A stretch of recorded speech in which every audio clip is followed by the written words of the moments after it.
This is Greg Strange at the Institute of Directors with the latest of our IoD vidcasts, and with me is the IoD's chief economist, Graeme Leach. Well, Graeme, we've heard from the Chancellor, and following that pre-budget report, what do you think is the outlook for the public finances? Is it good or is it bad? Well, there's no fiscal crisis yet, but there's certainly quite a significant fiscal problem out there. We've had 15 years of successive growth. Growth over the last decade has averaged about 2.75% per annum. The public finances should be in a lot better shape at this point in the economic cycle. We really should have used the years of plenty to do a Joseph and put the money away, but unfortunately we had a Gordon who didn't want to put the money away, and consequently we've had a real ramp up in public expenditure. Over the period since 2000, it's increased by around 5.5% of GDP. Now that's a voluntary increase. That's what we call in the economics jargon a structural increase. It's not cyclical. It's not been forced on the government by an economic downturn or recession. And in the early 80s and early 90s, we had significant increases in public spending as a proportion of GDP because of recessions, because of the costs of recession.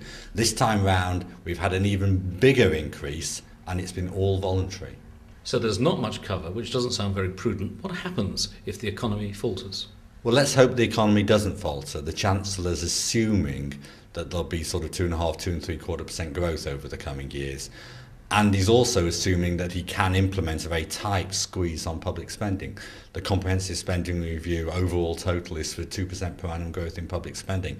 That's a really sharp slowdown on previous growth rates of around 4.75% per annum average over the last 6 years. So there is a big slowdown underway here. The problem, of course, is that if the economy undershoots his projections, then almost certainly public spending will then overshoot his projections. And if public spending overshoots his projections, then in order to satisfy his fiscal rules, he will have to raise taxation. And then there are consequences of that as well, because if he has to raise taxation, there are damaging effects to the supply side of the economy and long-term potential growth. So what we really should have been seeing is putting money aside in recent years, consolidate the public finances, but instead we've had largesse. And so now we risk going into an economic downturn. We're not saying there would be, but we need to really have more prudence here and more buffer in the public finances. We risk going into a downturn with public spending at a very high level for this stage in the economic cycle. What we should have had is public spending falling as a proportion of GDP over recent years. So then when you go from the years of plenty to the lean years, at least public spending has been cut back, and therefore you've got a bit of slack. We've got no slack in the system now, and that's a serious problem. So what does the IoD want to happen? Well, we want to see real restraint. We want the Chancellor to recognise that maybe the day of reckoning is around the corner. But even if it's not around the corner in the short term, the Treasury readily acknowledged that over the next 40–50 years, public spending will rise by 4% plus of GDP due to costs of an ageing population, etc. So all the pressures are in an upward direction.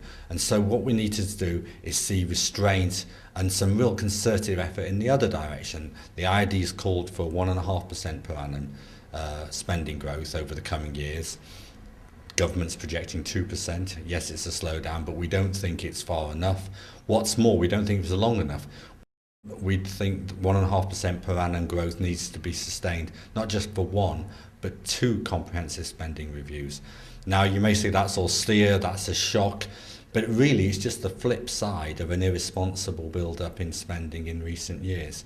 And if we get that restraint, then the economy can be put on a sounder footing for the return of the business cycle, for an eventual downturn whenever it comes. Let's hope it doesn't come in the next 2 or 3 years, but at some point it will come, and we need to put the public finances on a sound footing.